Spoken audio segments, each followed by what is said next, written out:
When the crystals are counted, they are placed into a machine that assigns a certain code to each crystal. These unique codes are then added to the team's scoreboard. The whole shelter was under strict instructions to not sell any beast crystals to any students. This was to avoid a group from buying crystals and registering them under their points. Erin herself never mistreated lower levels, but just never paid them any attention either. She had one goal, and getting to know them wouldn't allow her to achieve anything. As the three of them started to head back to where the well was, the two of them began to explain to Erin just what happened at the school. "But the strong would never steal from the weak," Erin said. "Just what does that prove? We already know we are stronger than them." Erin just couldn't comprehend why certain people would choose to do such things. "Every person is different," Vorden replied. "Honestly, if we knew all the answers to why people acted a certain way, then perhaps we wouldn't be in the situation we are in right now." At that very moment, Vorden's fear was becoming a reality, as Ben and his group had just spotted Peter inside one of the buildings. As Peter heard the footsteps enter the small little building he was in, he quickly realized that he had no way of escape.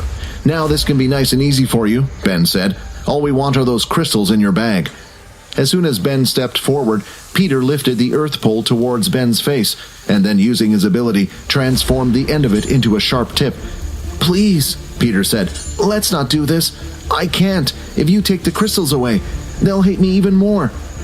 Tears were now visibly running down his face and falling to the ground. Peter stood firmly, not allowing the spear to move. It was pointed at Ben. "Look, it's Peter, right?" Ben said. Suddenly, Peter's face changed a little when he heard his name. "Do you know why I know your name? We're part of the military too. In fact, Duke was the one who gave us all the information. I promise you that Duke will reward you if you hand those crystals over to us." Seeing the change in Peter's eyes, Ben thought his words were a success, but when he stepped forward again, Peter decided to go in for a stab. "I said I'm not letting anyone take them," he shouted. As the spear was thrust forward, one of Ben's friends from the side lifted his hand, and with it, an earth wall was placed between the two of them.